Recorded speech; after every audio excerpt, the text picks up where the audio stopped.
Welcome to the Fromthe108 podcast, starring the drunk uncles of White Sox Twitter. He's a Twitter-like whore, an Instagram thirst trap, and your grandma's guilty pleasure, Beef Loaf. A West Coast attitude in a decidedly Midwest body, My Sock Summer.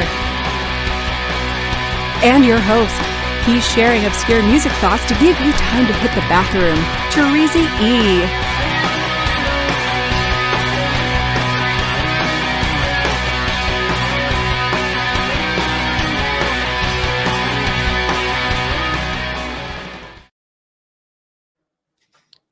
Thank you, Cornsey, and welcome to the Fromthe108 podcast.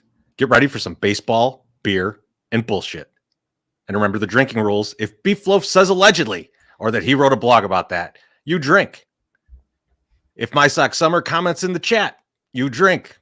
If I swear or say, here's the thing, you drink. And if Sean Anderson mispronounces Labatt, you drink. Tremendous. Beef Loaf, speaking of drinking. Yes, sir. What are you drinking, my friend? Oh, Jesus, un tall boy, man. Oh, yes.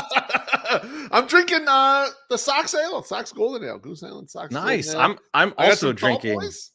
I'm also drinking a Goose Tall Boy. I got the green line stuff. You got the green line. I drank through them green lines. So now I'm hitting up these Golden Ales. Delicious. I actually have the retro cans in here. I realized I got like 2 of these left. So these are the awesome retro cans. Oh, there you go. These are hard to find. Yeah, I don't know. I don't even know if those are out anymore. Like, I think they might have already sold. I think that was a playoff run, and then I think they're completely done. But I get a lot of crap for that's right. I get a lot of crap for drinking expired beer. But the Sox Golden Ale never goes out of style, man. Always tastes good. Like you can keep it forever, basically. Oh, I love it, man. And Next Coast IPA. Next Coast IPA tastes great all the time. Now, you were touting that the Next Coast stays good forever. I haven't had a really old one. Maybe the next time I'm by your house, I'll have one of those nice aged Next Coast IPAs. Beef, how you doing tonight, buddy? I'm good. We're in the missing My Sock Summer formation. Yeah. And he tries to play the role of like he's the nice guy and all this shit, but the motherfucker is so vain and he's such a narcissist. But we were getting off last night from doing the post game. He goes, "Make sure you guys bring me up a lot tomorrow night so people don't forget about me." He did say that. He's gonna miss one goddamn show, and he's worried everyone's gonna forget about him. Like we got to talk about him all the time. So I thought, okay, I'll devote my banter to him. Oh wow! And what I want to do, Terezi, is I want to talk about how butthurt My Sock Summer is about this corporate fan shit. It really hurts him to the core, and it's like I think part of it is, I make fun of you and My Sock Summer about the '90s band ethos. Like, yeah. You guys have certain mechanisms that I don't have because I was never in a band. You guys were band guys.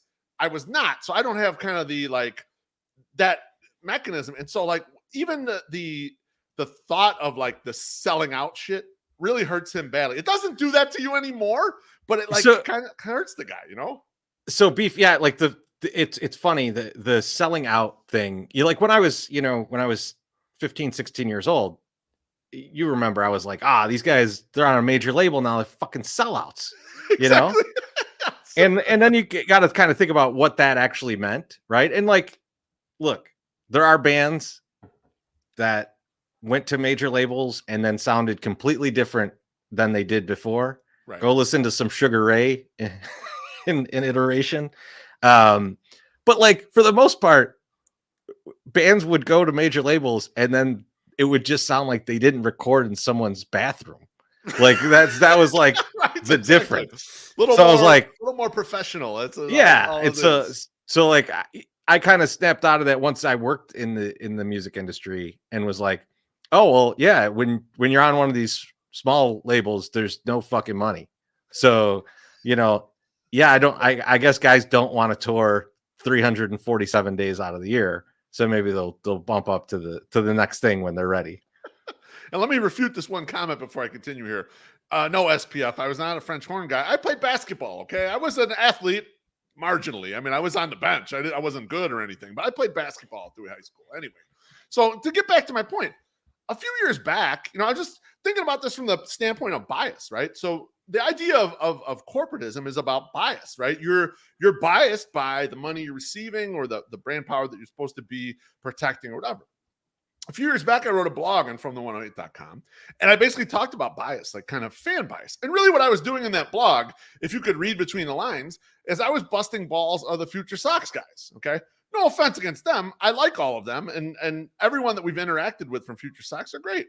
But they had extreme bias towards the prospects, like hilarious bias about how good they think the prospects are going to be. And that was kind of what the blog was about. So kind of digging down that path, it makes sense.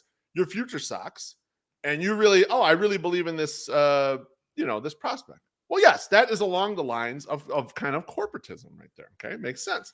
Now, us, conversely, in our situation, we got Goose as a sponsor, we got Wings and Rings as a sponsor, we got Mazda of Orland Park as a sponsor. They're all connected to the White Sox, right?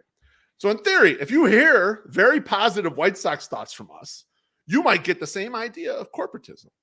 Conversely, if Teresa E goes on the CHGO podcast with a big audience and says, Rick Hahn has no fucking clue what he's talking about, no idea what he was doing with this Craig Kimbrell stuff, that train of thought, that take is so much stronger when we have the opposite as far as sponsorship in your eyes. So realize how this looks and realize how it actually works in real life. Now, it doesn't even require that you get money for this to be the case. You might have a brand or a persona that you're trying to protect.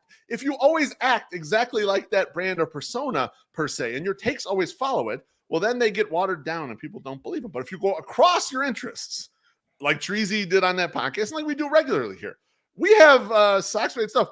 We shit on the White Sox when they do stuff wrong all the time on this podcast. Always have. We'll never stop that. Nothing will ever stop us from doing that.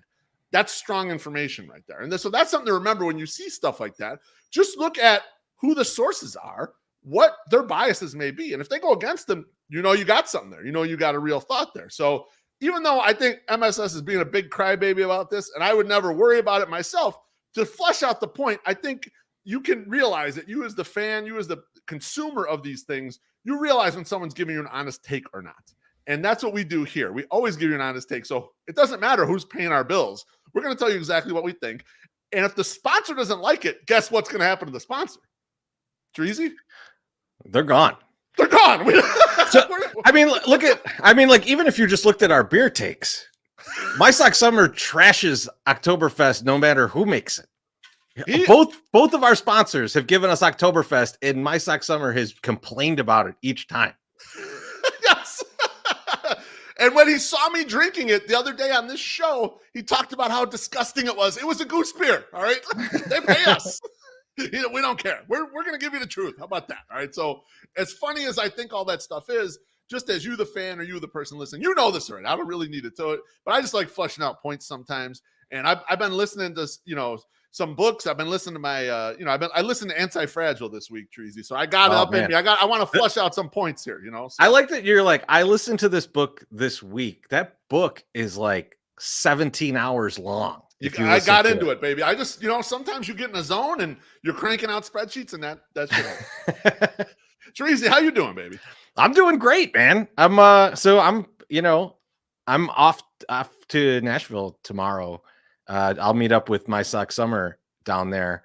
I'm hoping that we get to see our favorite beer vendor who moved down there and have a beer with him. And then since I know that Jim Margulis watches this live religiously, he'll know already that I'm going to be down in Nashville. So Jim, just hit me up. I'll be in your town. So just as you're watching this, feel free to text me right now. I know you got my number, so we'll talk. The Sox Machine YouTube account responded in the post game yesterday. I assume it was Jeff. No. But I don't know. I have no clue. But maybe it could be Jim. It could be Jim. Jim, if you're listening, buddy, I'm down there. He's gonna be right by you, baby. Hit me up. I can't hit you up. You don't follow me. Everyone knows that. Jim don't follow nobody. He's not interested. It's not his bit.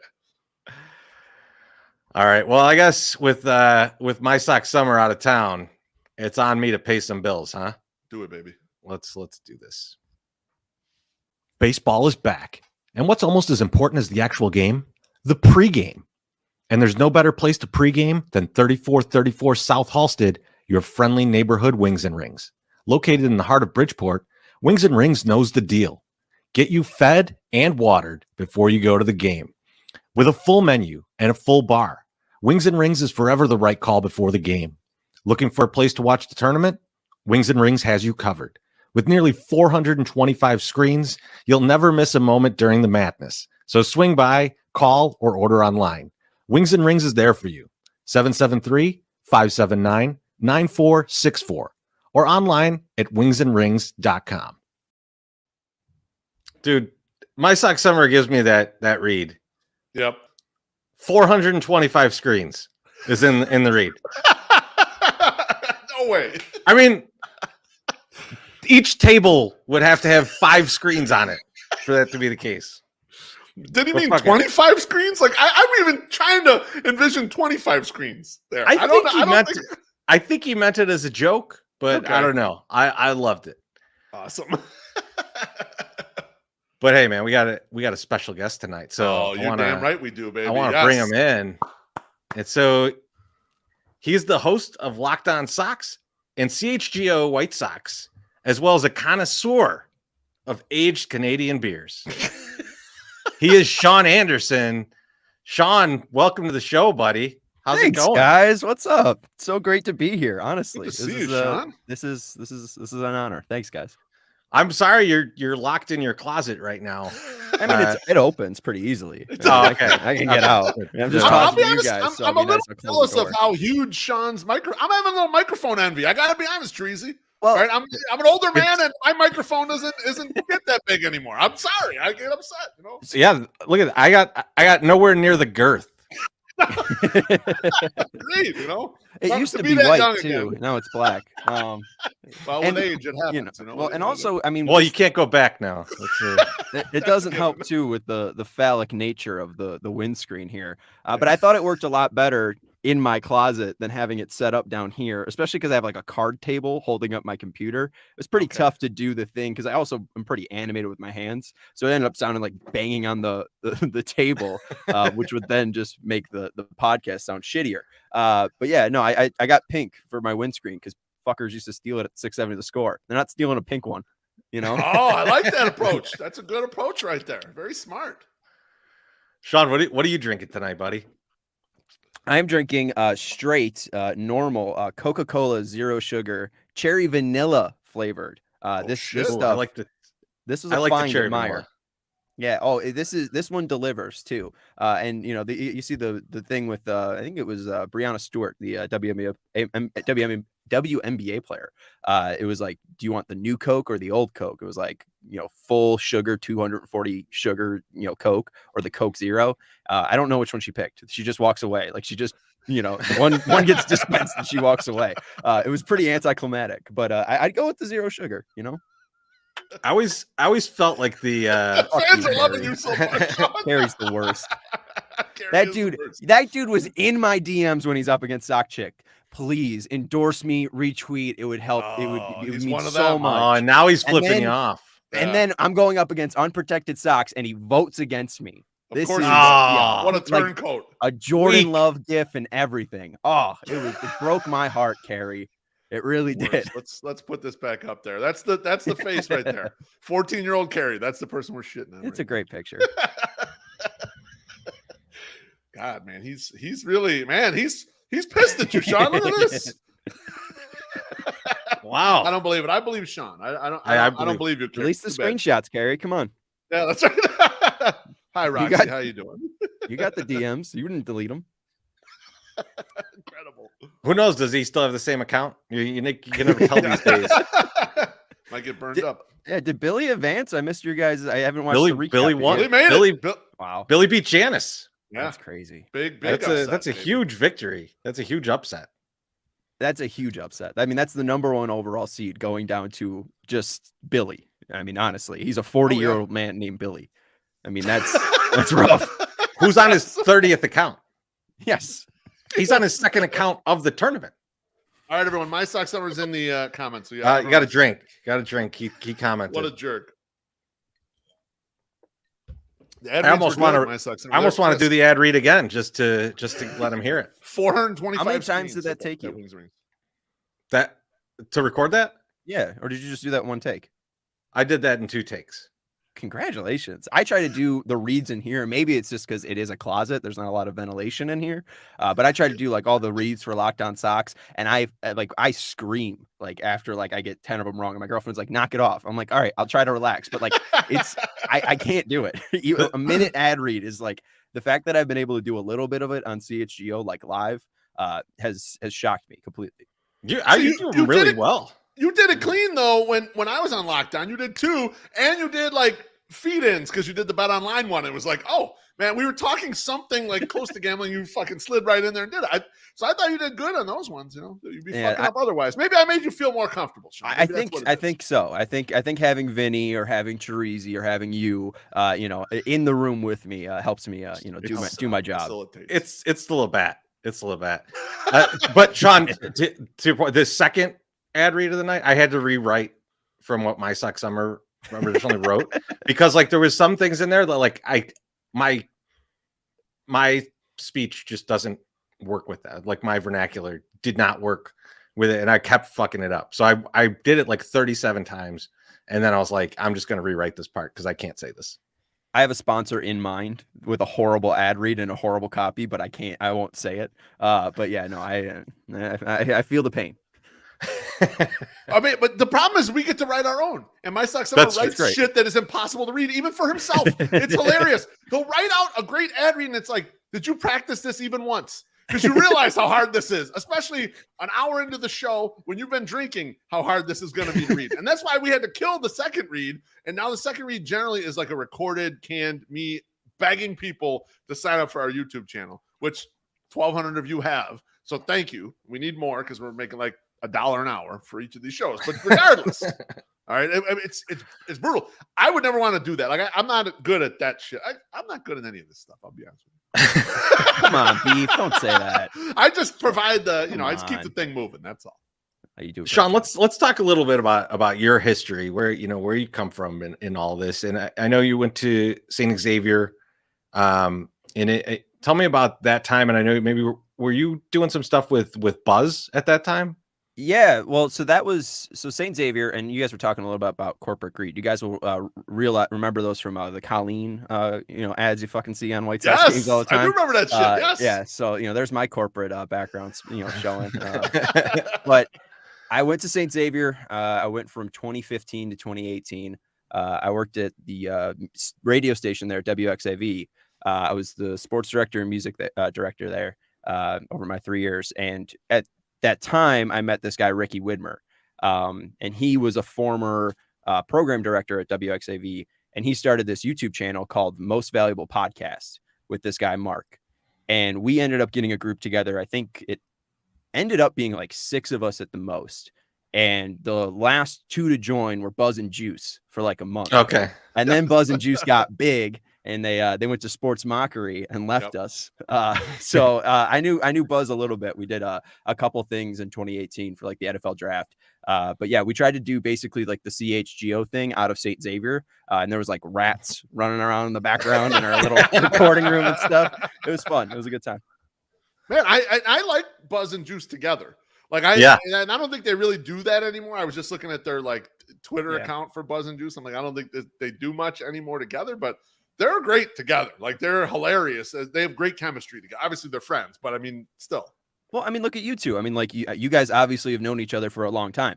You guys have developed chemistry for a long time. So it's just so natural. Like watching people come into college radio and then be so afraid of it. Like I was so lucky to have my best friend Marty be my first ever partner. And he was, and I don't mean this in a bad way, but Marty's like much more shy than me. So he was like, much more nervous. So I was like, I have nothing to be fucking worried about. This guy's worried for me. He's more likely to screw up now. He's nervous. So I'm good.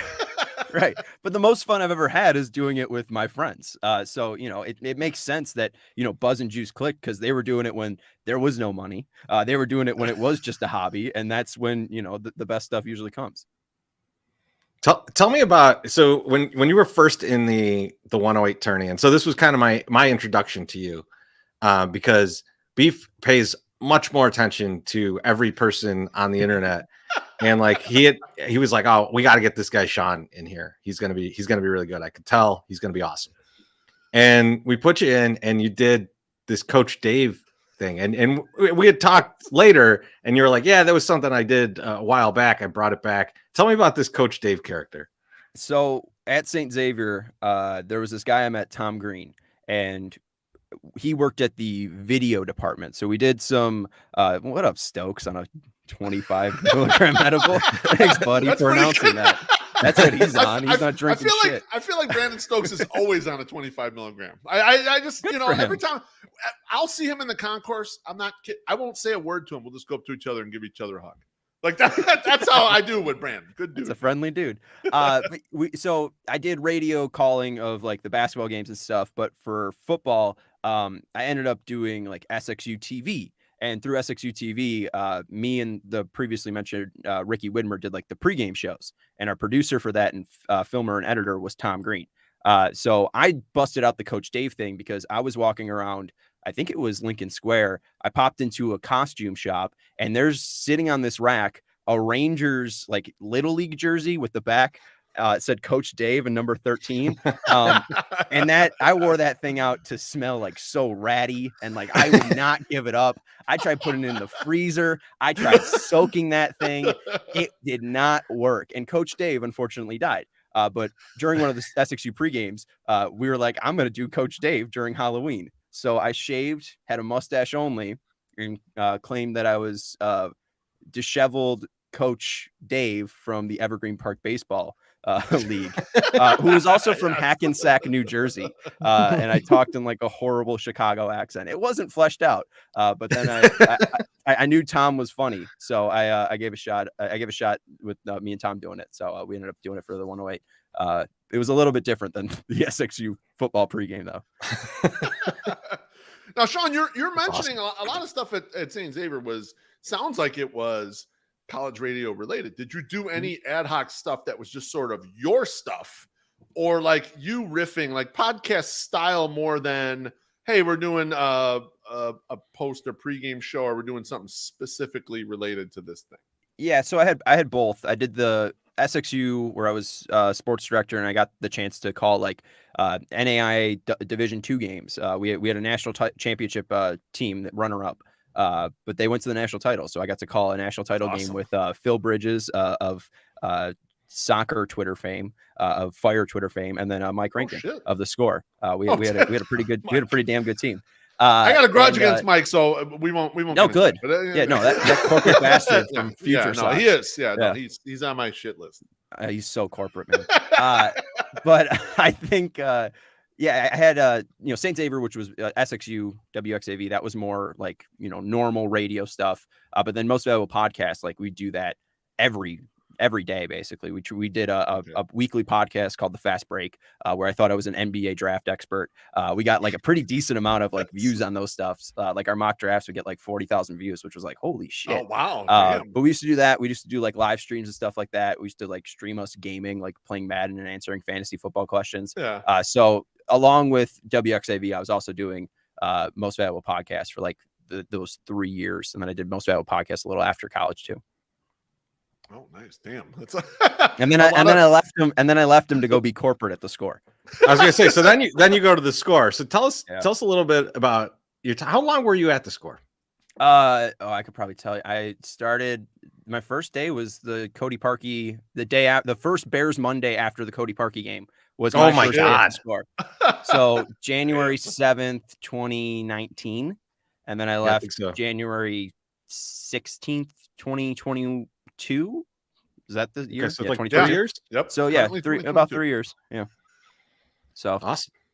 Yeah, it was. Tell us a little bit about that. So you're straight out of school to The Score, right? And me and Beef were walking around in The Score the one day, and just wandering, and we found your office there, which is actually you're recreating it right now. Yeah, yeah, it's a little bigger there. So tell us about like you're straight out of school into that world. How what kind of shock is there to like going from you're doing like the college stuff, and now you're doing something that hundreds of thousands of people are listening to? 50,000 watt station, right? Yeah, it was. So it wasn't as baptized by fire as it sounds. Like I did a internship while at WXAV at Hubbard radio group. So 101.9 The Mix, 100.3 She, and then 97.1 FM The Drive, or 97.9. I forget. I don't work there anymore. But I was promotions there. And Okay. I did promotions for a summer there. And then after college, I was like, I need a job. I need a job. I need a job. So I emailed ESPN 1000, 670 The Score. And then I waited for like 3 months, and I kept waiting. Never heard back. So I just emailed out to Hubbard because I saw they had an opening. So I went to work back at Hubbard for promotions, and then the Score emailed me like 2 weeks later. I was like, motherfucker. I was like, could have been promotions to The Score if I just waited a little bit. So then I worked at Hubbard for like 6 more months. And then I saw that The Score had an opening, and I was like, I'll just make the lateral move from Hubbard to The Score. I worked in promotions for 4 months, and that's where I met Shane Reardon. And he said, I was like, hey, do you have any producer openings? He was like, yeah, email me your stuff. And then Shane gave me a shot. I got an interview with Mitch, and then I got a job, which was awesome. So it was pretty crazy to get thrown into it, but I had a ton of help from Chris Dickens and Mike Chen, 2 guys that no longer work there. But they're like fantastic teachers. And Chris was a former chef. So he was brutal in teaching me. It was great. That guy was a professional, and he made me one, I think. Yeah, I follow him on Twitter. I knew that he was Yeah. a chef. I was like, oh, that's the chef guy. I was like, He's yeah, nuts. I know who that guy is.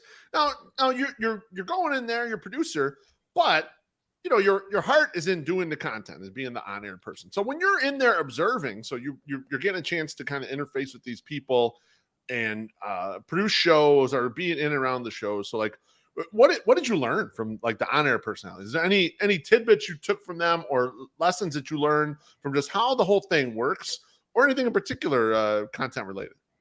Yeah, I think just because I had the opportunity to work with so many different people, I think it's just tough to nail so many certain things down. I can tell you that I just copied everything Chris Tannehill did.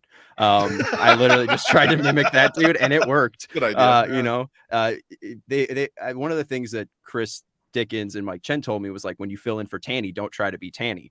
And I was like, all right, well, that's a fucking challenge. Let's go. And then I would make these like 3-minute intros where Tanny can make it a nice, concise minute. And I have this one where it's Les Grobstein fucks up the name of Danny Parkins' wife. And I turned it into like a 3-minute segment. And like, it would have been good, but it was also way too long. But I really just honestly probably copied Tanny. And then Shane kind of helped me build up my confidence. He's a good dude, and just seeing that like he could take that jump to where he is now as the content factory, wherever he wants to call himself, like that guy mixed with Tanny's production skills, like that's all I was trying to copy, because I've been listening to The Score for a long time. So like hearing Parkins and Spiegel and Holmes work is just kind of like exactly how I saw them work. It made a lot of sense when you see the sausage being made, but I was able to pick up kind of that just from listening, like what they were trying to set up and stuff. So now you're making the change. You're making the change from producer. Now you're going over to CHGO, and you're on-air talent, right? You're the guy. You know, you're doing Lockdown Sox. You're the only guy, right? Like I don't know how you do that. Like being by yourself. You guys want to scoop? I would love one. Who's coming? Who's coming? Well, it's not that. Well, I'm leaving. Shit. Right before I filmed this, or came on your guys' podcast, I filmed the final one. It's being posted at midnight. But yeah, that's my last episode. So Lockdown will have a new host. We're deciding how to announce that person. So we'll get to that when that bridge comes. But yeah, Lockdown was really fun. But I'm now CHGO, baby. Oh wow! It's all right. Sean, bless you for having me on while you were in lockdown for a little bit. I appreciate you, baby. I had to get you in, get man. my ass in Come there. on. I appreciate it. Thanks for breaking some news here too. Yeah, we love it. Live, Yeah. It's not that big. news. I was trying to It's break big. Conforto to the Sox. I guess by I know, I I saw that. But, I saw you on at that 2 didn't p.m. work. That didn't happen. But Well, for content, I want at 2 p.m. But I mean, if that dude signs before, what is it right now? I mean, I still got 3 hours. It If he counts. signs before, He signs today, it counts. exactly. I was saying, You called backboard on that one. You called glass, all right? if Babe Ruth called this shot in the 9th and then hit like a pop fly, but then hit a home run in the 11th, like they still won the fucking game. That's right. So, well, fuck lockdown then. So you move over to CHGO, and you're the on-air talent now. Like, having worked with so many guys that have such huge personalities, and you've seen all of these live, how do you kind of carve out, this is my voice, this is how I'm going to be different than these guys? Yeah, that's tough. I just try to be as nuts as possible, I guess. And I think it scares Vinny Duber on the CHGO White Sox podcast. But I've been doing stuff like that. Sid's Most Valuable Podcast. Like, I've put tinfoil on my head before. I've done a podcast with tinfoil on my head before. It won't be my last. Like, I don't know. I've always just been listening to radio and listening to like Dan Bernstein and Terry Boers at a young age. Classic show. Oh yeah, it'll fuck up kids, man. So this is how you get me. That's the sports radio show.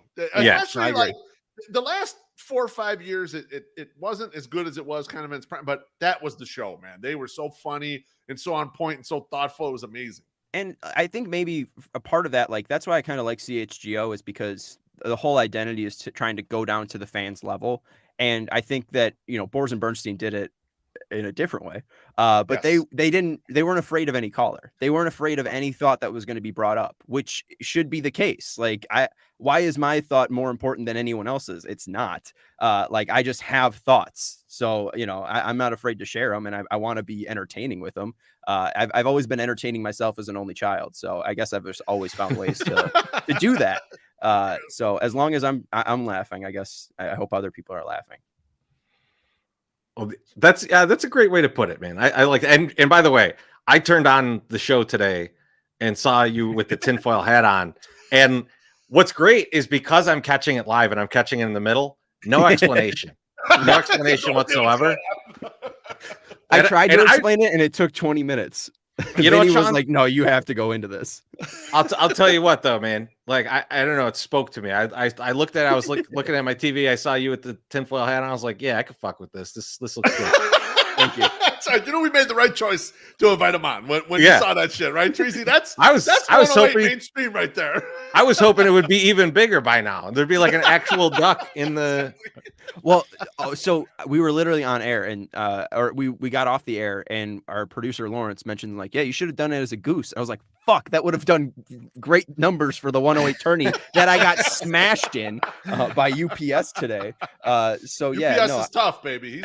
He's a veteran, man. Not everyone can offer every round to eat their own dick, and it goes a long way. It's a job. Gary loved it.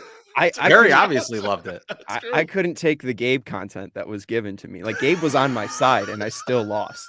That's a major L for me. I should have won it during this tournament. He's been absolutely killing it. It's so fine. Sean, how did the CHGO thing come about? How did you end up there? And why don't you tell us how you got involved, and tell us a little bit about your teammates? So, I'll start off with Herb, because he's the easiest teammate to start with. That was the first time I was clued to anything like CHGO happening. I knew Kevin Kaduk. I'm now in my head about that name because I said it right. And now I'm like telling people how to pronounce before the show, Teresa. Right. We got him.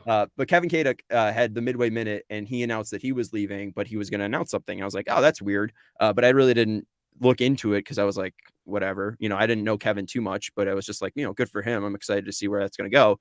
And then Herb made his announcement. And at the time, I was like, "Oh, that's a job opportunity," because Herb's job opened up, and sure, I didn't want to leave the score, but I needed on a show is wide open. And especially for Lawrence, and then like my job from 2 to 6 would be working with Shane and Tanny on the Spiegel and Parkins show, or the Parkins and Spiegel show. Like that would have been great. But I was sitting in my closet recording Lockdown Sox, and I get a phone call from an unknown number. And when Herb made his announcement, I started looking at who he was following, because I was like, what is this dream opportunity? And I saw the DNVR stuff and the PHNX stuff, because he started following those people immediately, which, internet sleuth here, I was able to figure it out.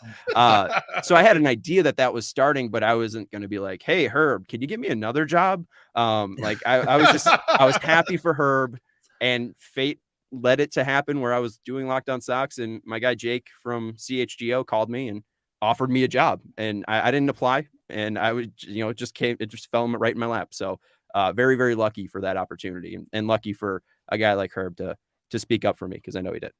That's fucking incredible. And it's kind of funny. I had not heard of this Midway, and then two of our good friends. So Josh Nelson's telling us, yeah, this is this thing this guy did, and like he's really good and all this stuff. And then Sammy Panayotovich, same thing. He's like, oh yeah, my buddy Kevin, he's awesome. And I'm like, Treasy, we gotta fucking open our eyes to what the fuck is out there, man. I know. I'd not heard of the Denver thing. I didn't know. And I was like, and Josh is telling us about it, and I was like, how didn't I fucking hear about this? What's wrong with us? What are we doing? And then I was like, oh, I remember a lot of old fashions. I didn't hear about a lot of things for the past year. That's Josh is a cool dude, I though. Yeah, I drove Josh home. Josh is a good car ride. There's a good car test, because being a former promotions guy, you have to have a conversation with somebody on the way to the event and on the way back. And you either have to pick good music or you have to be a good combo. And Josh is a good combo. That's a good dude. Oh, absolutely. Yes. He's a great combo. I'm still confused as to why he made you drive him. I know. Well, I can't wait. I can't wait to hang out with him. Don't tell me the truth. I'm gonna give him shit about whatever. That's fine. What a jerk. No, he asked, where can I get a lift? And I'm like, where are you going? I'm heading south. So it was just more of a natural thing. And then I made him walk like Bridgeport. Oh, okay. Yeah, and then I made him walk like 3 blocks. So yes, because my car was parked far. 35th and Morgan. That's it. Then you walk all the way down to your house. That's awesome. Oh no, I meant like I made him walk 3 blocks to my car. I dropped him right off. I thought you were dropping dropping him off. Like You're a sweetheart. Get out here, motherfucker. No. I thought he just was like going.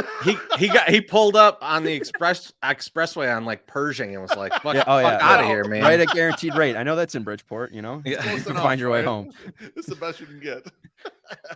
So Sean, tell us a little bit about some of the other people there that are doing sock stuff, because I know, I got to virtually meet Vinny Duber on that. Who else is going to be joining the show? Who else is going to be on and doing some stuff? Yeah, so the CHGO White Sox podcast will be daily ish. Like we're going to try to shoot for 5 podcasts a week, absolutely.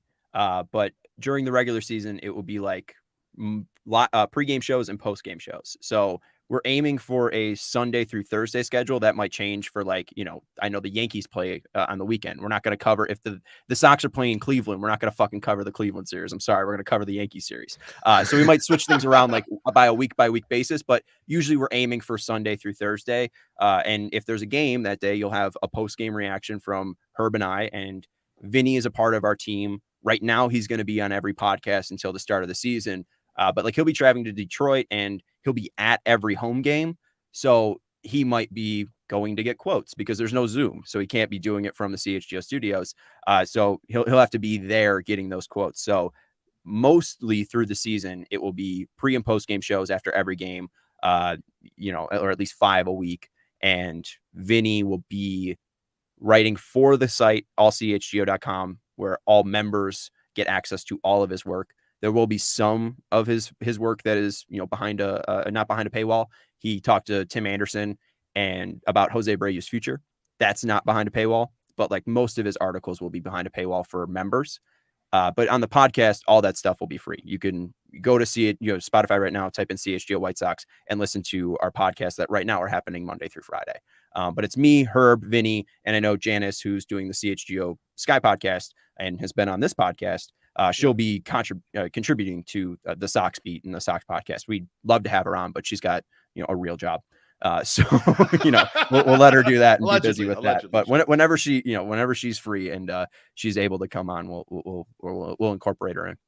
So Sean, give us an idea of, other than the Vinny stuff, what's behind the paywall? Sell it to the audience here. Yeah, everyone who's watching, everyone's going to listen to the podcast. Let them know what they can get. Let's do it.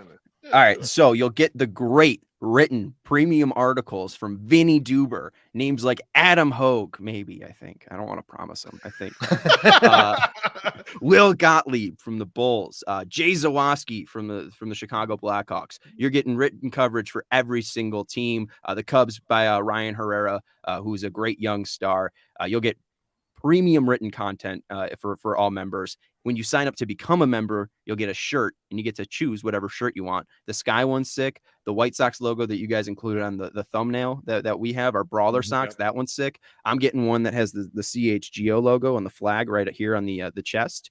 So if you sign up and become a member, you get a shirt right away. And also there's the CHGO Lounge, which is a Discord. So if you want to chat with me or Herb, it's kind of like a private DM. And we have like, a White Sox section, a Cubs section, all the team section, and then kind of like a member chat where it's just more general talk. So it is a way where we're trying to build a community for our members and give them that extra push, but also we don't want to be super inclusive where nobody can listen to us. So, if you want a post game that's different than NBC Sports Chicago, we will have one for you. We have that, Jimbo.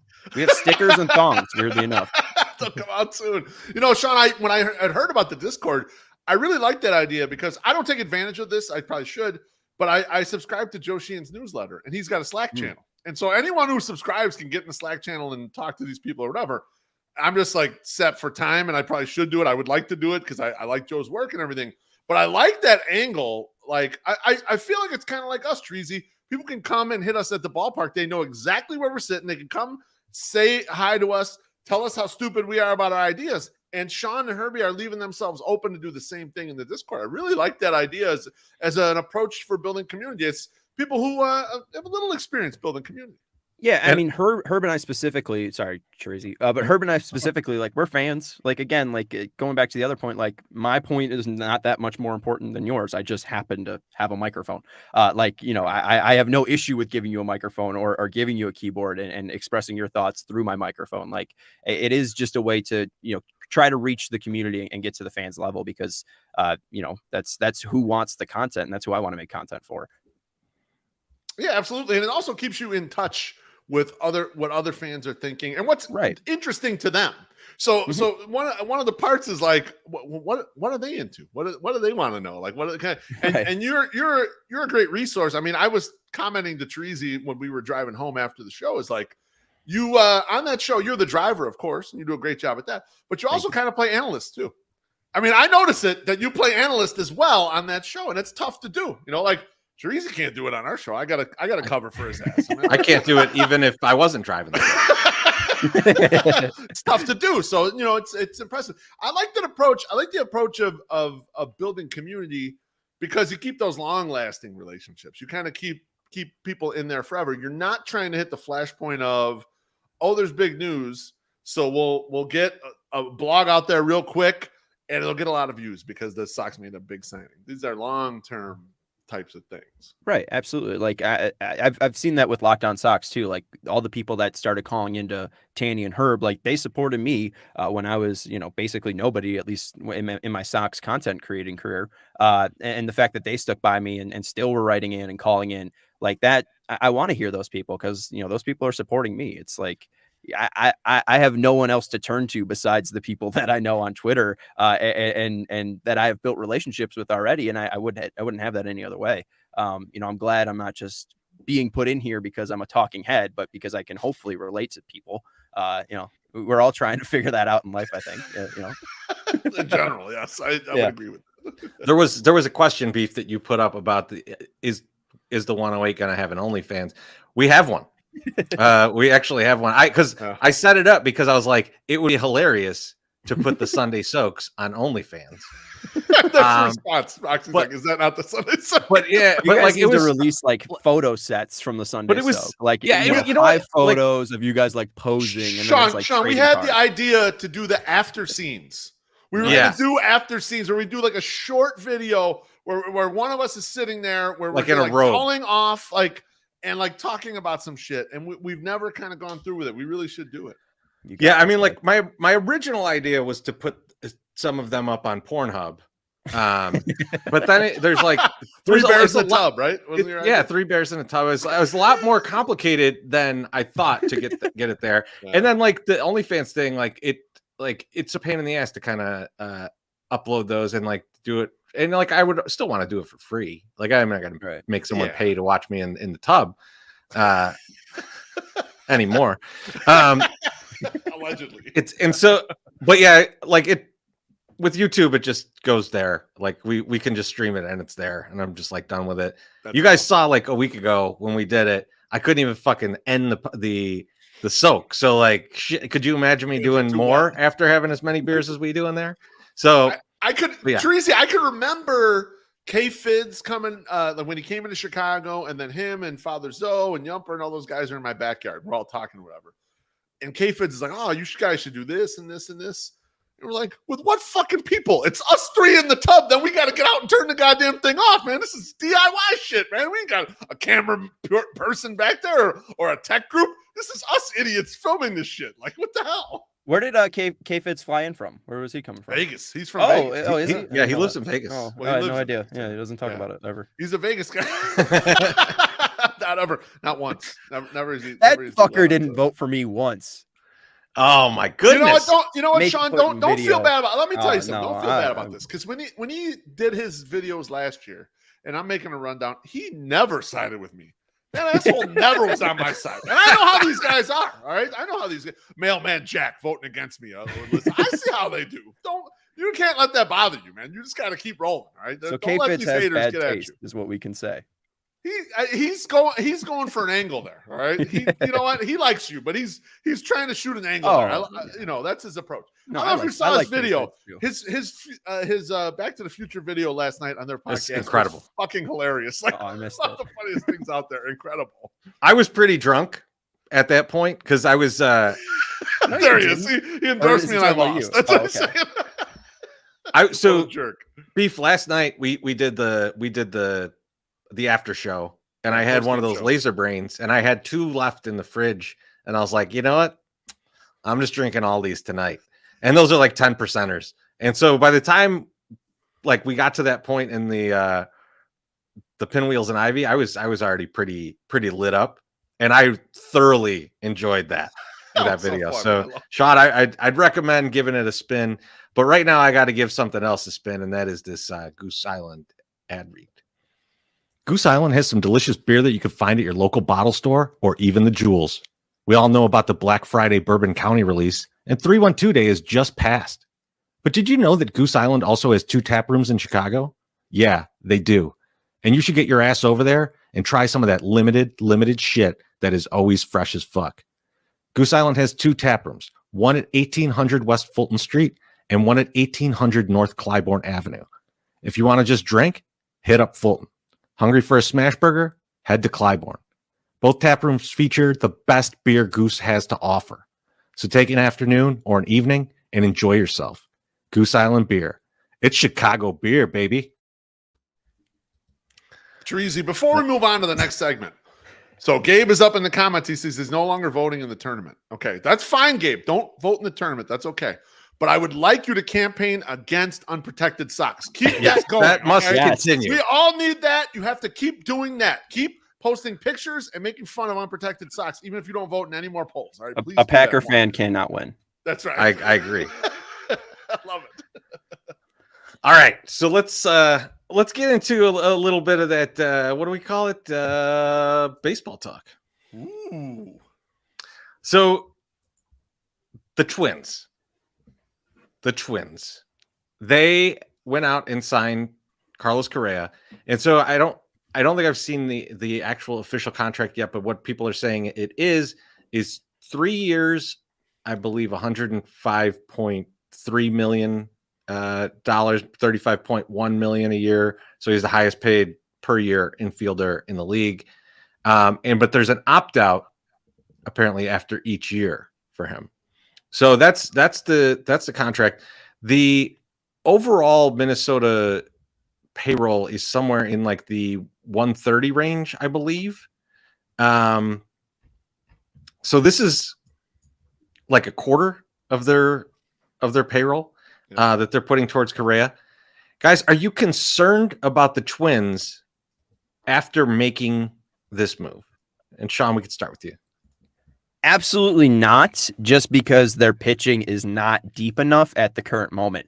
However, if they are the front runners for a Frankie Montas, a Sean Manaea, a Region Rat in his own right, then they become much more dangerous. I think that Correa and Buxton, if those two are healthy, the Sox will have trouble every time they face them. So it's just about how much can their pitching truly perform, and is their outfield outside of Buxton good enough? And if it is, the Sox have trouble on their hands, because Gary Sanchez is good enough for 30 home runs. He might be good enough for like a 200 average, but 30 home runs is Yes. Correa is going to put up a 6+ WAR season at shortstop. Buxton, if healthy, can probably post like an 8 WAR season to a 10 WAR season. So you're really looking at, some trouble up there, and the guys around them can carry them. Like the guys on the corner, they're not scrubs. They're just, major league players like Urshela and Sano. So I think if their rotation got better, then they become more of a threat. But right now, the Sox are still comfortably, I think, in the driver's spot. Beef, what do you think about that? Yeah, so I at the time I was like, jump reaction. I was like, oh shit, man, the Twins are closer to us than I thought they were. So then I went and looked at Fangraphs.com, and I want to see what the projected standings were. And so the Sox are projected to be 87-75, and the Twins 81-81. So that's a 6-game difference there. On Baseball Prospectus, the Sox are 92-70 projected record, and the Twins are 76-76. So you got another 6-win difference. So what really has happened here is the only thing that's really changed with the White Sox is they can't just mail it in and walk to a division like we thought they could last year, right? Like once you got to like May and you realized the Twins were not in it, and the Twins were like the team that's supposed to compete with them, you knew, like, even with the injuries and everything, it was not going to be a problem. They're going to walk to this division. What's happening now is they should still win this division easily, right? 6 games win is a lot of percentage points of probability victory here, but they can't have the big injury. They can't have the pitching injury that they didn't have last year. They can't have the underperformance from guys who have the ability to potentially regress. So someone like Jose Abreu, who everyone's been counting on to regress for years and years, if Jose Abreu has a bad year, that's really bad for this team. And you have a team biting at their ankles enough, like the Twins, that it's a little more of a concern than it was before Correa. Like Correa adds a bunch of wins there. I agree with Sean. Like the problem is the Twins are top heavy, right? Like if you get the good Buxton year and you get the good Correa year, you're still kind of leaning a lot on just a couple stars to carry the whole thing. Right. But even with those projections, like if their pitching is, performing at their 50th percentile, just what is expected, and those, Correa and Buxton have, the 70th percentile season that they can have, then the Sox are truly like that gap closes. And if the Sox have an injury, that's where they lose the division. Like it is right. Still safe, but there is a way where this Twins team compromised as is dangerous to the Sox. And if they add pitching, then they become immediate dangers, because that gap, that 6-game gap, closes to about 3. And then injuries happen. Dallas Keuchel has, a season worse than his 40 percentile, or has a 30th percentile season, and he sucks. Like then the Sox have 3 pitchers and Michael Kopech, who hopefully can throw 4 innings. Like it can turn very badly for the Sox if all things go right for the Twins. Yeah, I think it's a it's a combination though of things have to go wrong for the Sox, and everything's got to kind of go right for the Twins. And I mean, like, Correa played 148 games last year, but that's very high for him. The previous year, obviously 2020 just throw out, but like the previous years before that, he was in like the just over 100 games, right, for like 2 or 3 years in a row. Yeah. And now when he plays, he's awesome, right? But if you have your 2 stars being Correa and Buxton, and part of their MO is not being on the field, that's problematic. But Beef, you made a good point about run over to Fangraphs to see what this roster looks like, and the batting order looks good, man. I mean, like that lineup looks good, and you start to put in hitters around guys like Miguel Sano, where he's going to get better pitches, and he's not like, you can't just throw him all off speed stuff and watch him spin on the ground like Pedro Serrano. Like he's going to get better from that.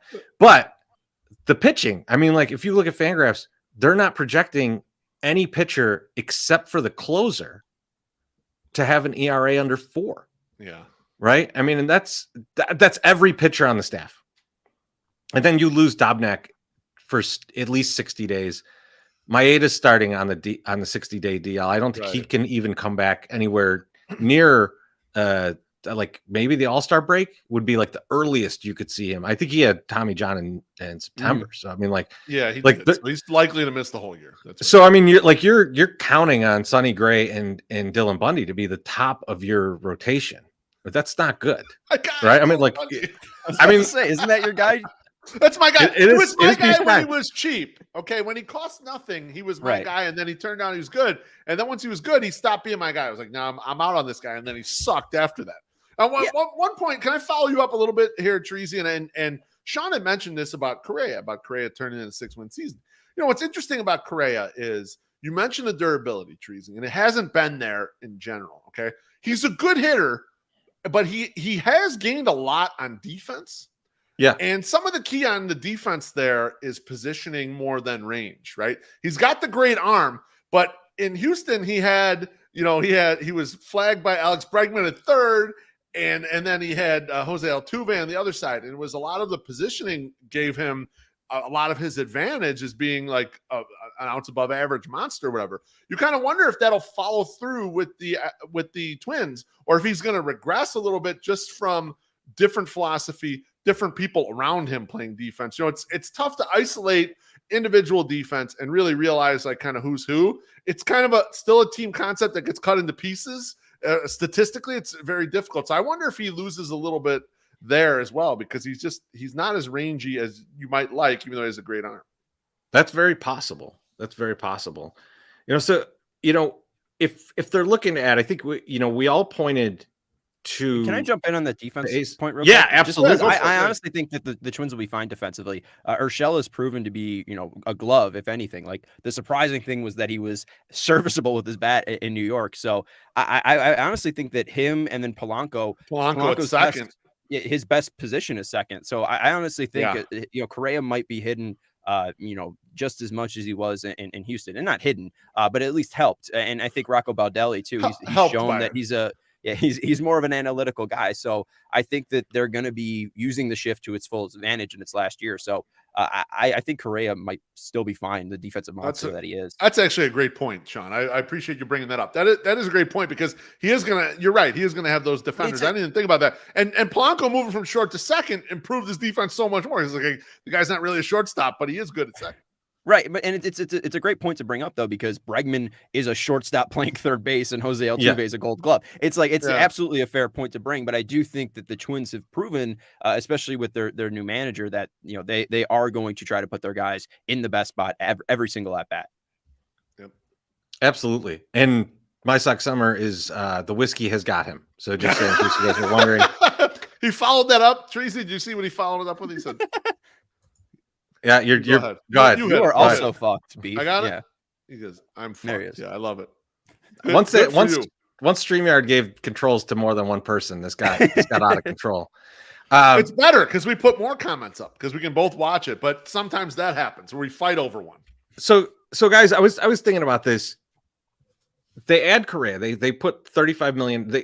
So first they get rid of Donaldson and that money. And they made a bunch of moves, moved things around to open up some payroll for themselves. And the big splash is Correa still leaving a bunch of pitching opening, right? To me, it seemed like you could have reallocated that money towards pitching. Now, there's not a lot of guys left at this point, so you couldn't have done much. But do you think after they sign Buxton, they now sign Correa to this big contract, do you think they're done? Do you think that their offseason is over, or will they add? You want me to answer first? You go for it. Yeah, I think that they're going to add, just because the amount of money that they're giving to Correa, it's not a guarantee that he's going to be here past July. So I think that if they're making this aggressive of a move, there's no reason for them not to continue to be aggressive. They have a top 50 prospect in Royce Lewis right now. They have Austin Martin, who they got in that Jose Barrios deal, and they have two others in the top 100. So they have 4 top 100 prospects to deal from. It'd be really stupid not to pluck that, because one of them is Royce Lewis, who's currently being blocked by the guy you just signed for $31 million. So there's really no point to have him on your roster, especially if you're trying to convince Correa that this is your future. And that was part of the introductory press conference that they had, was that we're trying to sell him on Minnesota, that we are building this relationship, and that, yes, there is the opportunity for him to leave, but we're not going to sign a player of his caliber just to, have him leave next year. So it does feel that this team is going to be aggressive. I would definitely be, one of the A's pitchers, either Manaea or Montas, is going to go there. I feel, I think that the Sox lack of aggression, or what we see as lack of aggression, is honestly, it makes sense why so many fans are frustrated. I'm getting frustrated too. It feels that the Sox have not had a counter move to any of the moves that are happening in the American League. And yes, they're fine for right now, but an injury might screw them over. The Twins take over the AL Central, and you don't have a wild card, and there goes the postseason streak right up from underneath you. Beef, what do you think? Are they going to add? Yeah, I totally agree. And Royce Lewis is a great prospect to deal. And the reason why is because he's not fulfilled the potential, especially on the hitting side, just yet. But everyone's still kind of high on him. So it's kind of the right guy to move in a spot, especially a guy who's still basically a top 50 prospect. I think he might even be a little heavy to get the Oakland pitchers, but you for sure could lock one up. That was the problem coming into last year too with the Twins, where it felt like the talent levels were close. The Sox had the high-end talent level better, and the Twins had more depth going into 2021 season. But the Twins had the kill shot because they had the farm that was stronger, and they still have the farm that's stronger. And I agree with Sean. I'd be surprised if they didn't deal from it. And truth be told, there isn't anything out there as far as like starting pitching in the free agency. However, Johnny Cueto? I mean, there is stuff out there when you think about it from the perspective of just knocking out a guy who's really a quad A guy and putting in a guy who's a 1.5 win pitcher is probably super valuable to these Twins, right? I mean, right. Yeah, so if you can't, the Sox can't do that, but they could do that if they wanted to, right? Let's say it was Johnny Cueto, and you just remove, what is it, Lewis Thorpe is like the last guy in the rotation right now. That's right. You just remove him. That would be an upgrade. So a question here though. So let's say they do add. So they get a Manaea or a Montas. And I'll go with Montas because at least I think he would be there for more than just this year. He's better too. It's 2 years. Yep. It's 2 years, right? So let's say now you're coming down the stretch here. You're getting towards the trade deadline. The Twins are a little bit out of playoff contention. Now it's expanded playoffs, so there's more spots. What do they do? Because you're going to have pretty much all of your talent, with the exception of Correa. Correa is still going to be at 35, but you're going to have the bump in Buxton. Buxton goes from like 9 to 15. Sano has a bump. If you want to keep Dylan Bundy, it's like a $7 million increase. Like there's everybody kind of like jumps in contract next year for them. They're like at the end of the ARB years that they bought out, and they're into the free agency years that they bought out on a lot of these guys.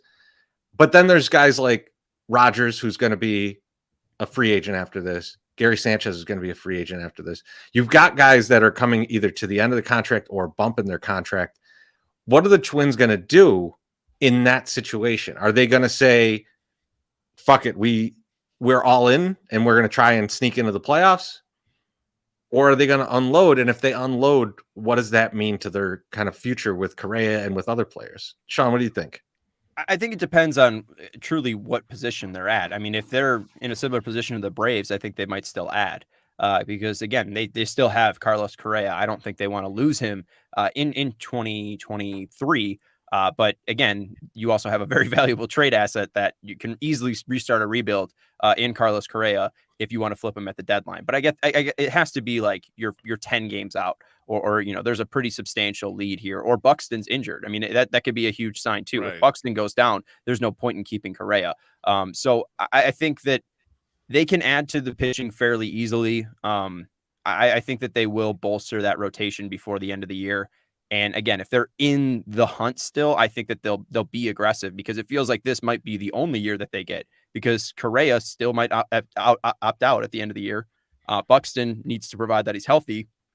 But you even look at it like they don't have a lot, like you were saying, like even Maeda, he's like worth 3.1. Like that's an easily movable deal next year that would help the rebuild as well. So I could see that if things go wrong this year, they're rebuilding next year. But I could also see if things go right that, they're knocking the Sox out of the playoffs. So it does feel that they're probably all in this year. So they really feel more dangerous the more and more you look at their situation, because those top 100 prospects, they might keep them, but they also just might flip the farm completely at the trade deadline and this offseason. So I think that those increasing salaries don't worry them too much, because if they win, that's all they're focused on right now.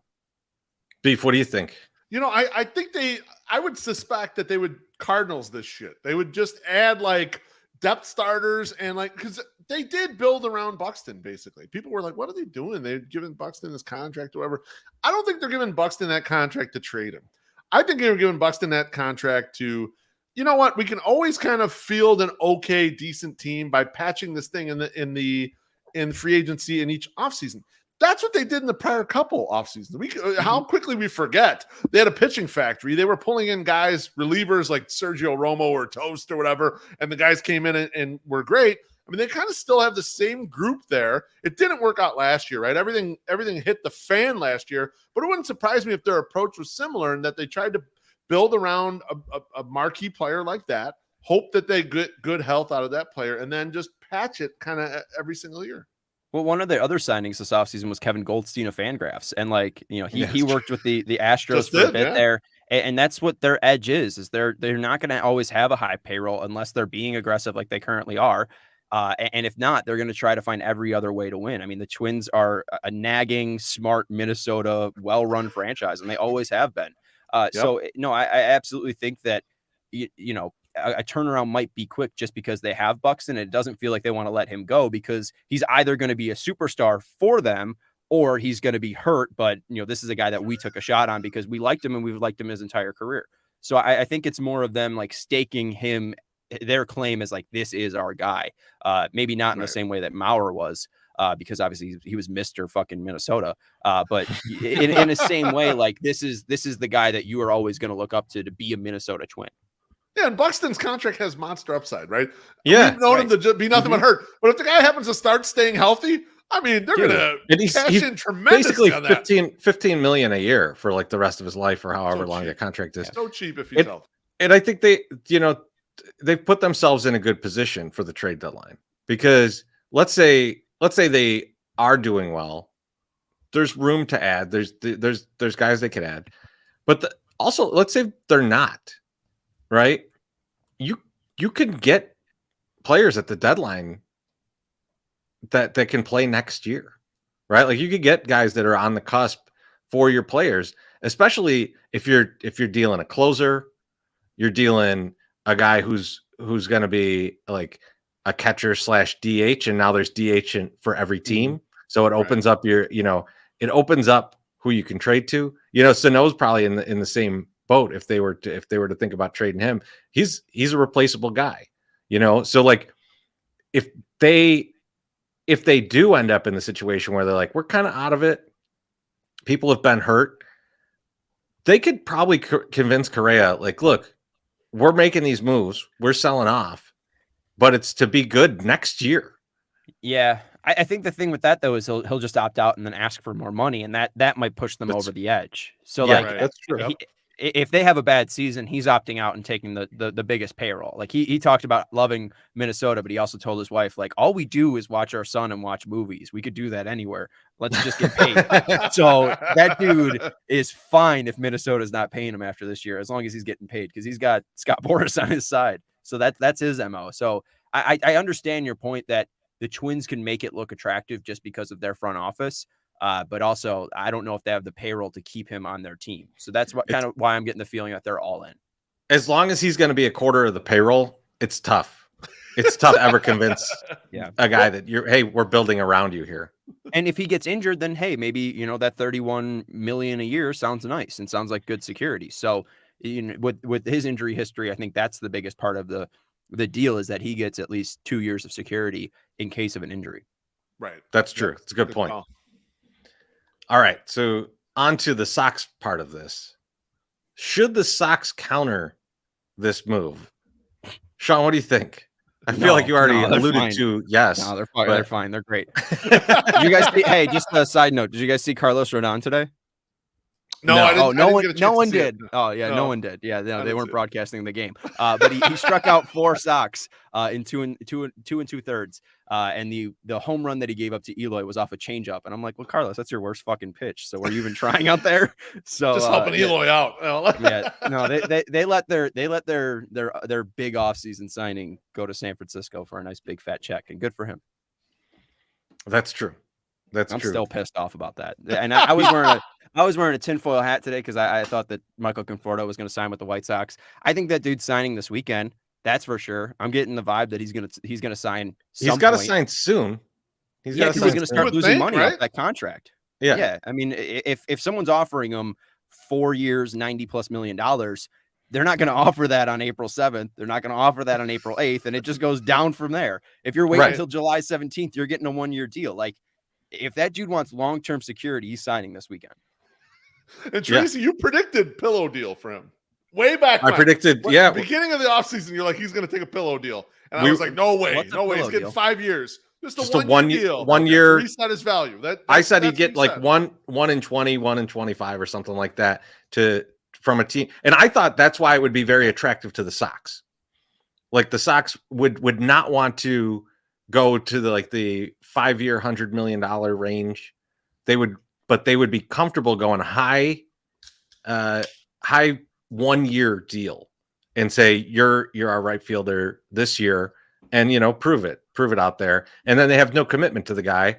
And if they're confident in what they've got in the minors, which they seem to be, I'm not, but they seem to be. No, you're not.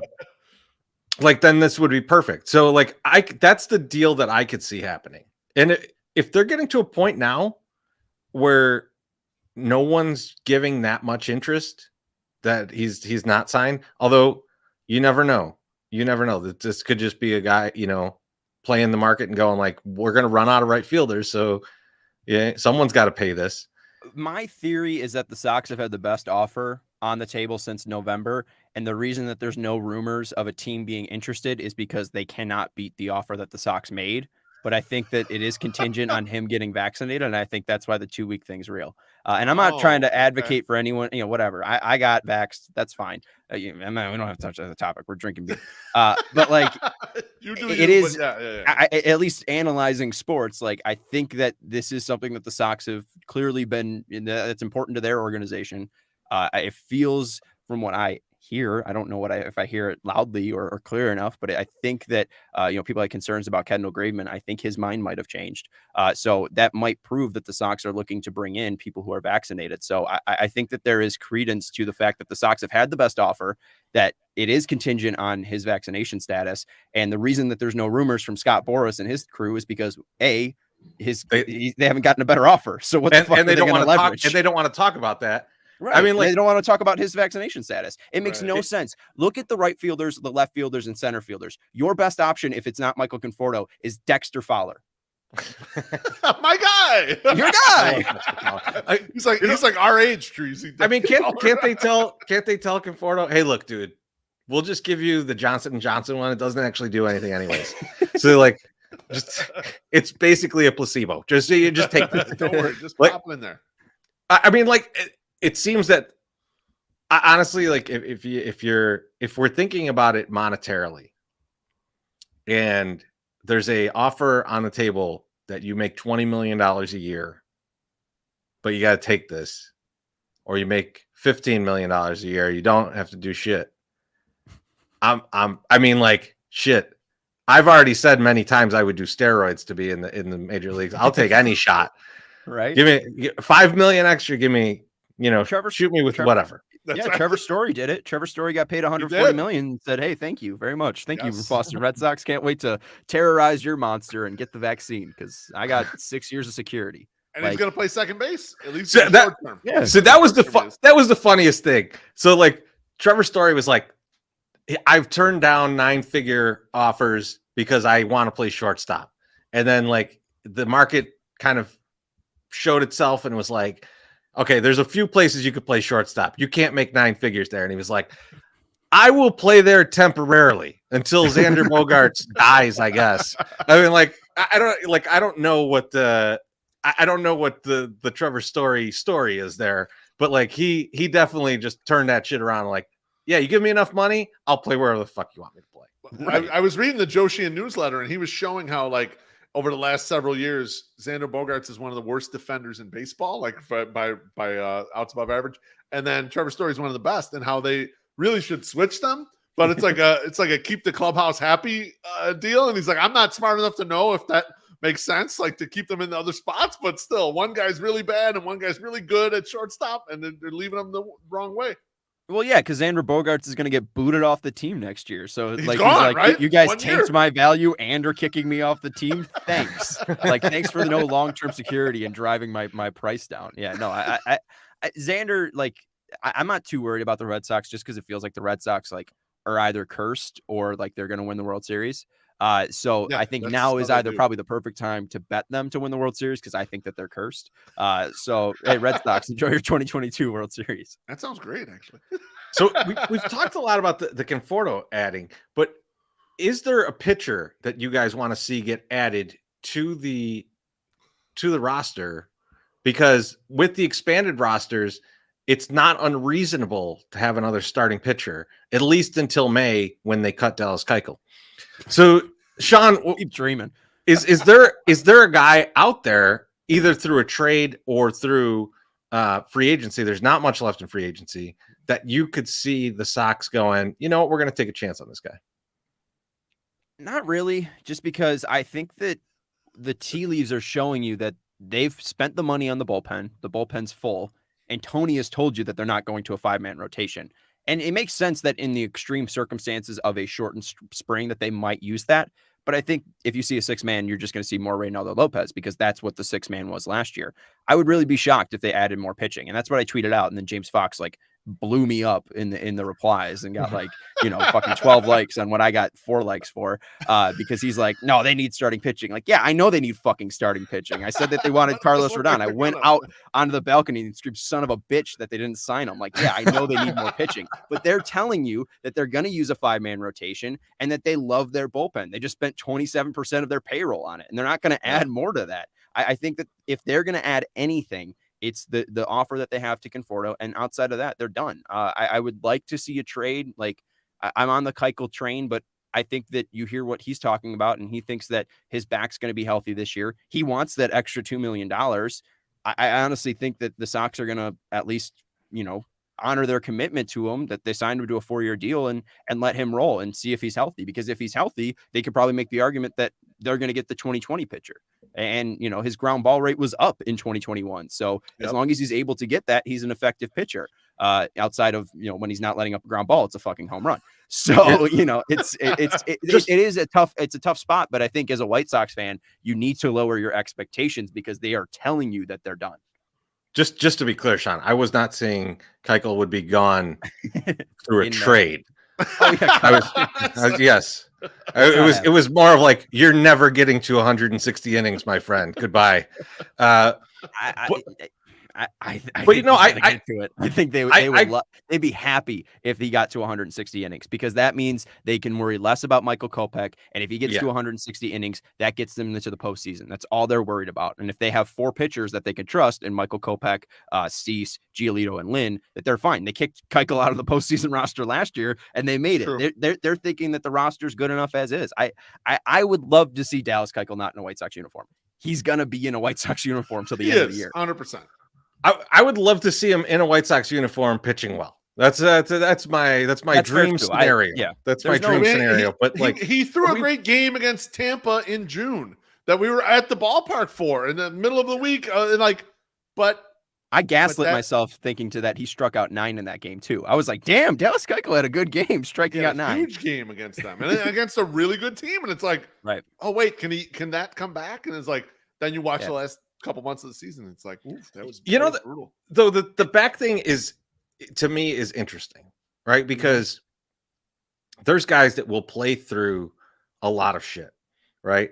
And Beef, I mean, we talk about this every once in a while, and this was not an injury, but Jose Contreras had that terrible year. We were just like, what's going on with this guy? Like, he's just terrible. And then he came back and he was really good. And then he was like, hey, last year I was going through a divorce. Right. If Dallas Keuchel's out here going like, hey man, my back is actually healthy now. Last year he was saying like, no, I'm fine. But you could tell, you see him in the dugout and shit. It's like the guy's right. hurt.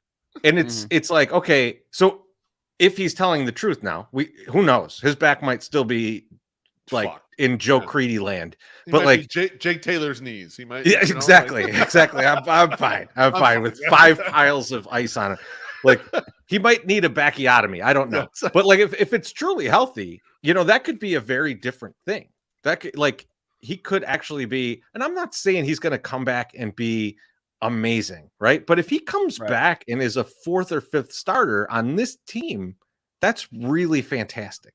Again, they want him to eat innings. That's why that clause is in there. I mean, like they want him to pitch 160 innings because it just takes off less on the bullpen, and they could use more guys if Kopech is failing in his starts, because they're going to push Cease to 7, they're going to push Gio to 7, they're going to push Lynn to 7, and that makes the bullpen shorter. They can trust Hendricks on any day. Like, I mean, that's their game, and if they can push Keuchel to 6. And that, I mean, Tony would be in love with the guy if he got 6 innings out of Keuchel. So that's all they're trying to do is bridge it to the bullpen. And I think that they feel like they have enough, because even if Kopech goes down and Vince Velasquez shows out your guy beef, like, oh, well, then we have a guy who has the ability to throw 100 innings. And same with Ronaldo too. I started the love affair on Velasquez when I was on your show, and we all know that he's been bad. But I continue to read on Velasquez, and I found something that I thought was really interesting about this dude, and it talk about his athleticism. So I was reading his Wikipedia page. Thank you, My Sock Summer, for donating $3.16 so that I could read this. But apparently in high school, Velasquez is right-handed. He was the quarterback, and he was like the shortstop and pitcher and all this stuff. And he had bone spurs, so he couldn't throw. He couldn't use his right hand. So he still continued to play baseball. And he played. I think they put him to center field, and he just played left-handed. And he just was like, he just kept playing, but used his other hand.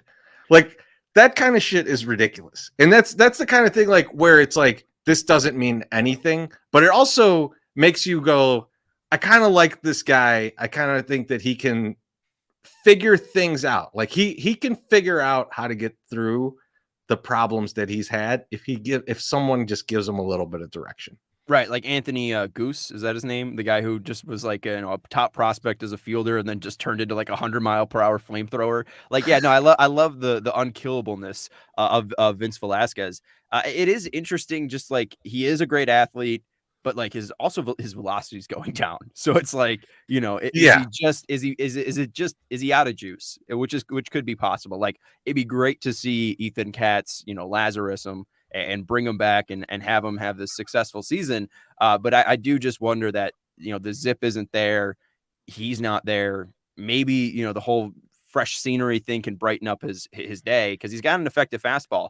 Like, if there's a graph that I sent you in that Fangraphs article, and there's this graph basically showing you the effectiveness. And if you're in this quadrant, you're very, very good. And if you're in this quadrant, you're very, very bad. That's where Carson Fulmer and Ivan Nova are. Here's Vince Velasquez over here with Josh Hader.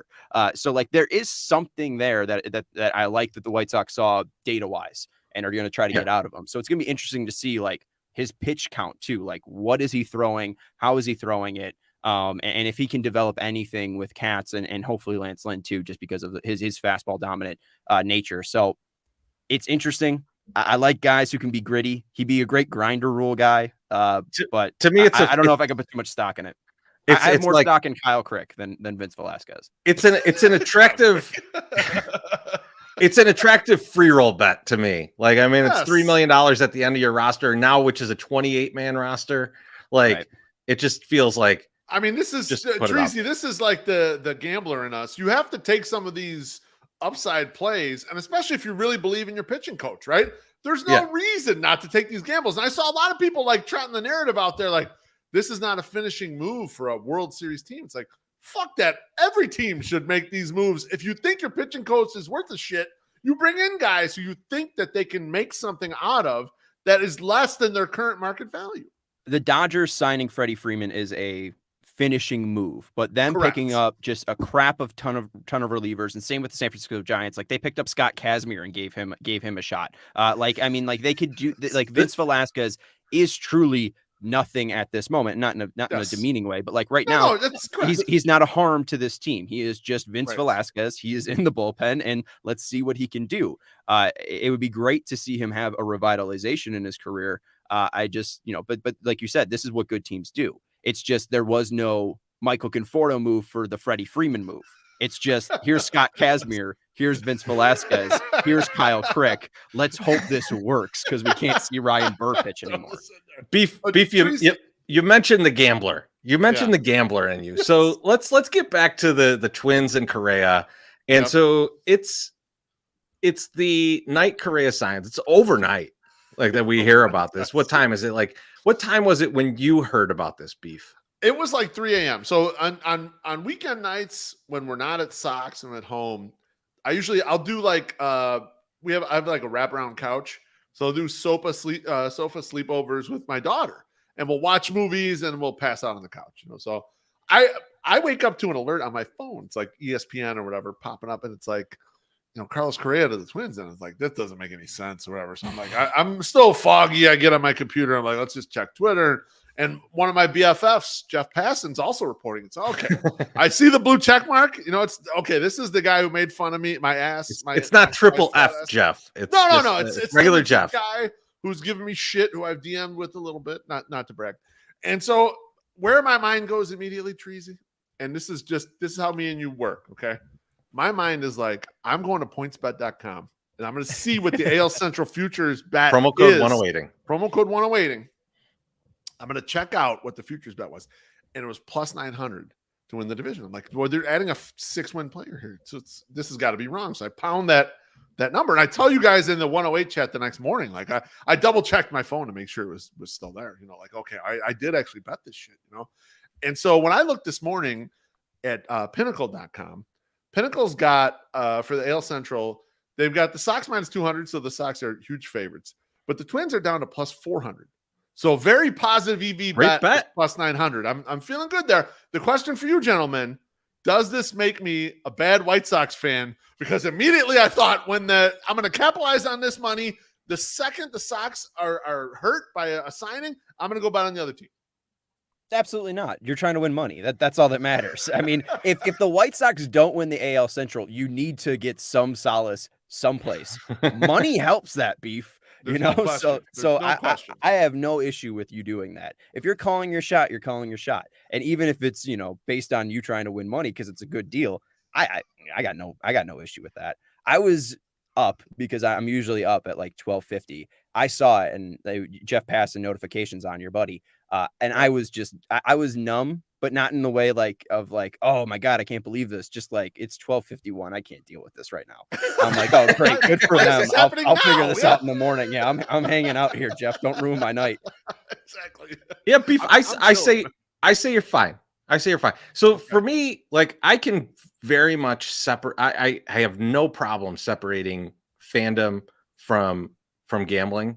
Like, they're two separate things to me.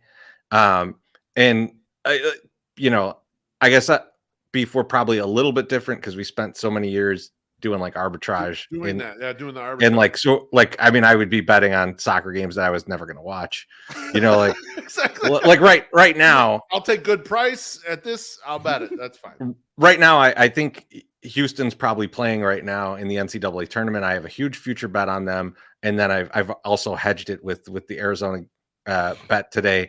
I have no idea what the score is. It's not on my TV's off over here. Like, I don't fucking know. I'll look at it probably when we're done and just see, hey, what was the score? I can separate things like that. Which one would you rather win? The Arizona Houston. one or Houston?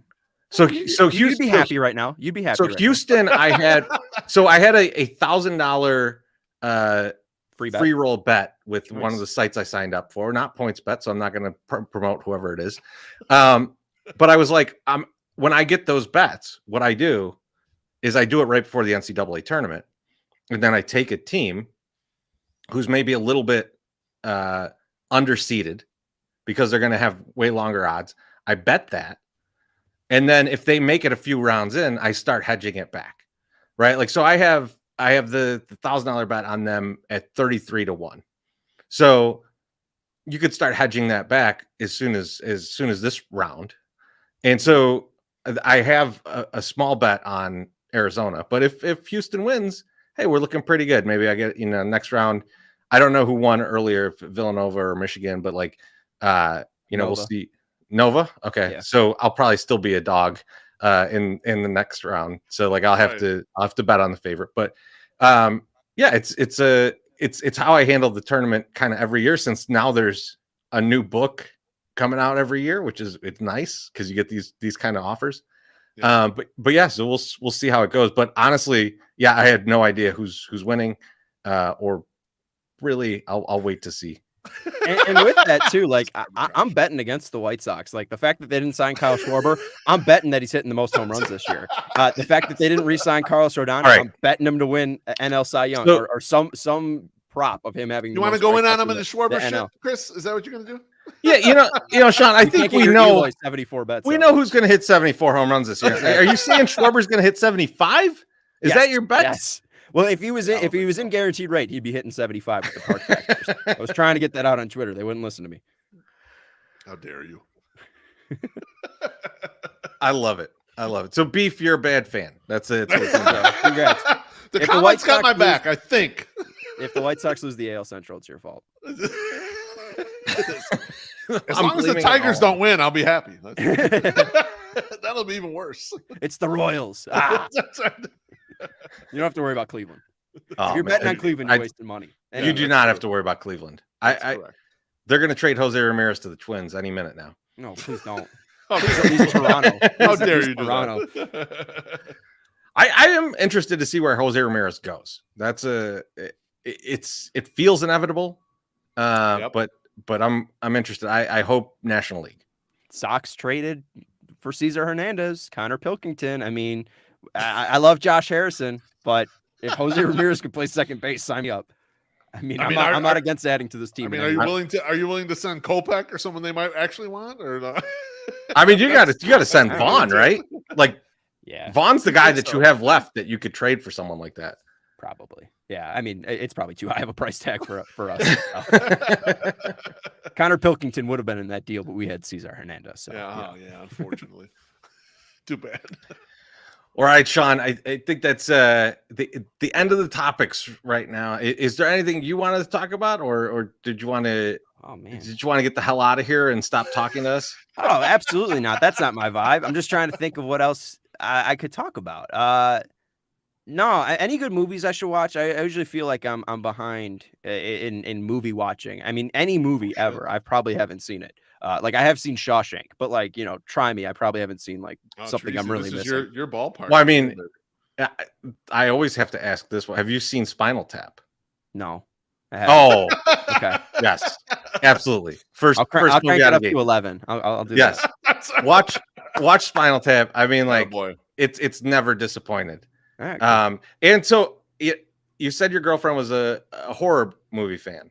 Yeah. So I have a horror movie for you that's not very scary, but it's actually very entertaining if you can find it. It's called Behind the Mask. It is a fake. It's a fake doc. I'm giving you two fake documentaries now. So the Spinal Tap is a fake documentary, and so is Behind the Mask. Behind the Mask is a fake documentary of a guy who's going to be like the next, big serial killer in movies. So like it's like they go like a college crew, and since you worked in Shakes the Clown is amazing too. since you worked in like college radio and stuff, this is a college film crew going to like follow this guy around as he gets ready to become the next Jason Voorhees, basically. That's sick. All right, I'll give those two a run. I'll tell you how they are. Awesome. Well, Sean, man, it was great hanging out with you again, and we will. Sorry about the tournament today. You'll bounce back next year. But we'll talk to you very soon. I went 3 rounds, and I'll go 5 rounds, and I love it. I like that. I'll call my shot now. I missed my shot earlier, so I just got to put a new thing on the board. But thank you guys for having me. It was a blast. Awesome. Yeah, let's keep this going. I like having some conversations with you. Absolutely.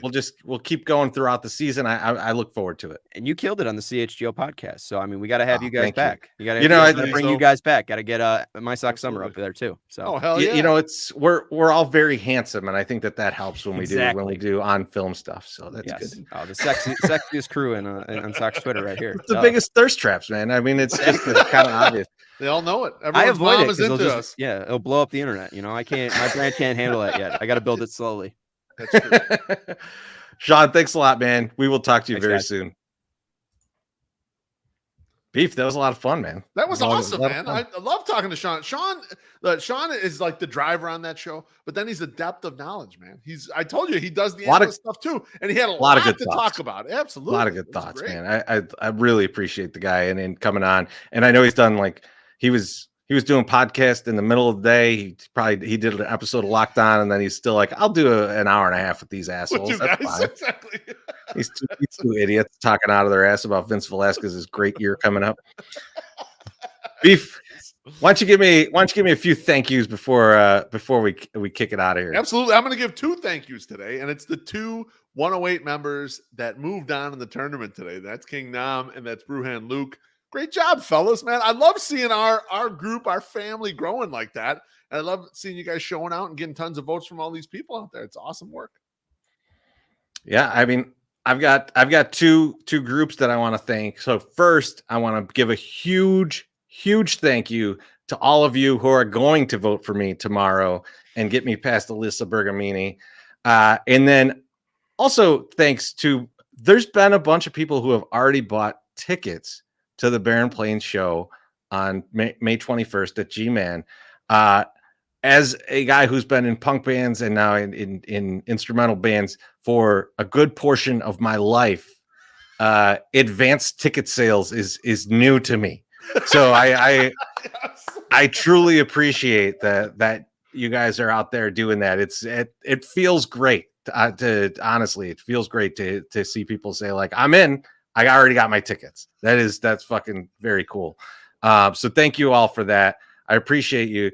And tomorrow's a big day. Tomorrow's a big day for the tournament. Got to vote. You guys Treasy. make sure vote Treasy. Don't sleep on it. Don't get too drunk and miss the whole day like I plan on doing. Get in there, baby. Come on. We will see you tomorrow. Me and My Sock Summer will try to remotely join the recap show tomorrow. Otherwise, night. I'm solo tomorrow, right? So tune in either way.